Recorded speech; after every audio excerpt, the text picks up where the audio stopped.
Hey Stoners, welcome to another edition of Sticks-n-Stones. I am your host, Brent Elrod, coming to you from the cozy confines here on the patio at the No Shoes Bar and Grill, deep in the heart of a breezy Texas. It is a beautiful day, but the wind is gusting a little bit. Hopefully it won't interfere with the sound too much, but I have a great pairing lined up today. The stick is actually a request from my buddy at My First Cigar on Rumble. He asked if I could pair the Joya de Nicaragua Antano 1970 with something very special just for him. So I am pairing this stick with Glenfiddich 12-year-old single malt Scotch. I think it's going to be a great pairing.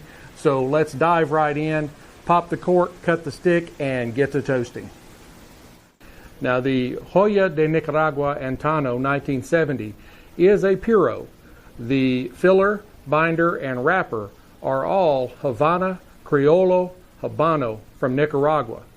This particular stick is a Robusto Grande at 5.5 by 52 on the ring gauge. Now, visually, it's a beautiful stick. As I said, it's a Habano, but it's a very, very dark wrapper that borders on Maduro. There is minimal veining. I don't see any tooth, a double cap, and very tight seams. Now on the nose,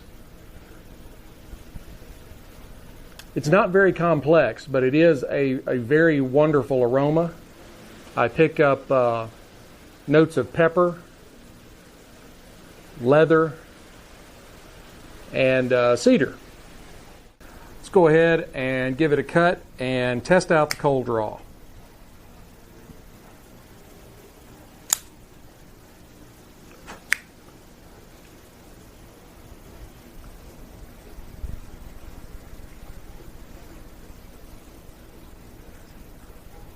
Now on the cold draw, I get leather and cedar, just like on the nose. I'm also picking up some almonds or cashews, and maybe a hint of raisin. Now, Glenfiddich needs really no introduction. It is very, very well known among the Scotch drinking world. The 12-year-old is basically their entry-level Scotch. It's not terribly challenging or overly complex. It is just a very, very enjoyable single malt. It is 40% alcohol by volume, which makes it 90 proof. It's aged for 12 years or more in ex-bourbon and also Oloroso sherry casks. Let's go ahead and pop the cork and take a look at this wonderful Scotch.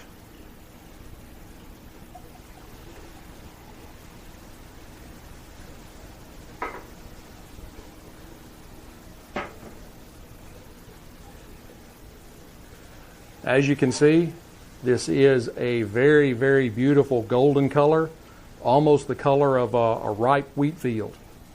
On the nose,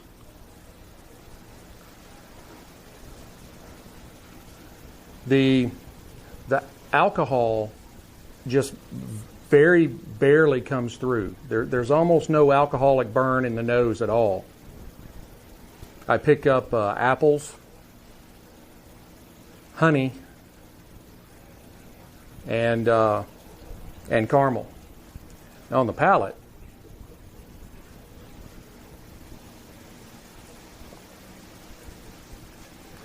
I pick up more apples and honey. Some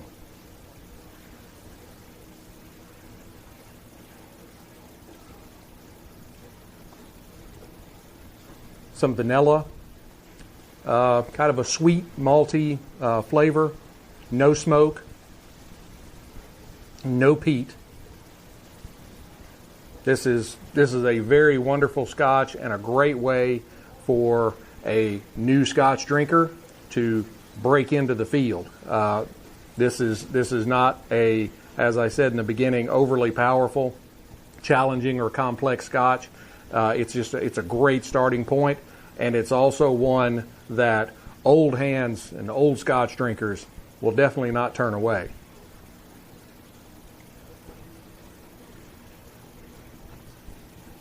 that is wonderful. And it has some really great legs on it. And I'm a leg man. I like great legs. This has great cling to the glass. It's just a wonderful all-around Scotch. Break out the Rocky Patel Envoy 5 torch. Get this stick toasted up.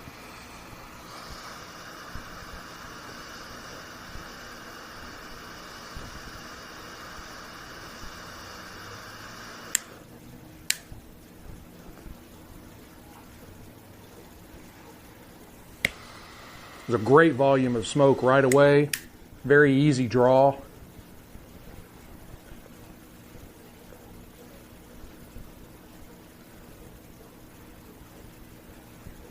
This is my first time with a Joya de Nicaragua, and this is a really, really good cigar.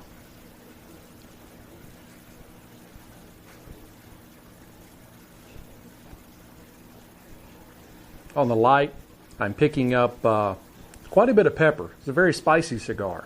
But I'm also picking up some leather and notes of licorice.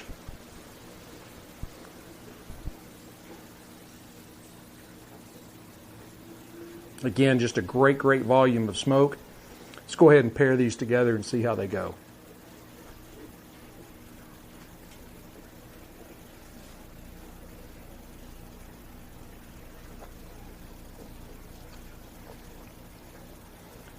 This is a really good pairing. Like I said in the beginning, the Joya de Nicaragua is not overly complex, but it's got some great flavors on the palate, and it blends very well with the simple palate of the Glenfiddich.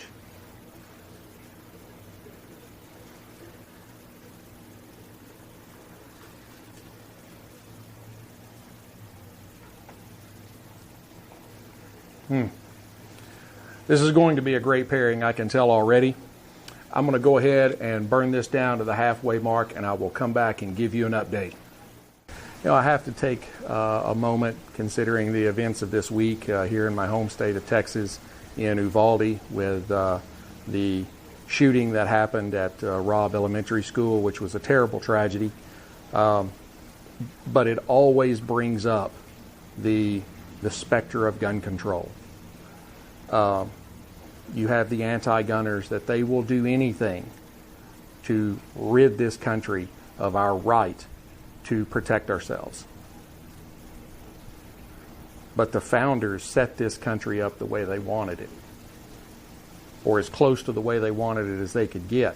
There were people like George Mason who refused to sign and ratify the Constitution because he thought the Bill of Rights did not go far enough. He also warned us that the most effectual way to enslave a people is to disarm them. So why is it that one side of the aisle wants to continually push this disarmament? We want to get rid of the Second Amendment. We want to take guns out of the people's hands. It's because it's the most effective way to enslave them. It's the most effective way to get their agenda passed that they know they can't get passed any other way other than to be in total 100% control. The United States is more safe than most countries in the world. If you look from 2009 to 2015, there were fewer deaths from mass shootings per million citizens in the U.S. than in many countries that had strict gun control. We were like number 10 or 11 on the list. But countries with strict gun control like Norway and Belgium and France all had a greater incident of dying in a mass shooting per million of population. How is it that they have strict gun control but they have more gun deaths per million citizens? I don't know. Supposedly if you take all the guns away, that fixes everything. You know, the president and the vice president out there saying we need to get rid of weapons of war on the streets of our country. There are no weapons of war on the streets of our country. I spent 21 years in the military. I qualified with the M16. I qualified with the M60 machine gun, the 50 cal machine gun, M203 grenade launcher. You can't buy any of that just in any gun shop. You can't buy fully automatic weapons. unless you have a special license from ATF that is very expensive and very hard to get. And very few people have them. And nobody that has committed a mass shooting has had them. But one side of the aisle wants to lie to you because they want power and they have a political agenda that they want to push. And you better wake up, people, or you're going to wind up in a world of hurt. I want to take a moment to thank my buddy over at Cigarism for my new cigar holder.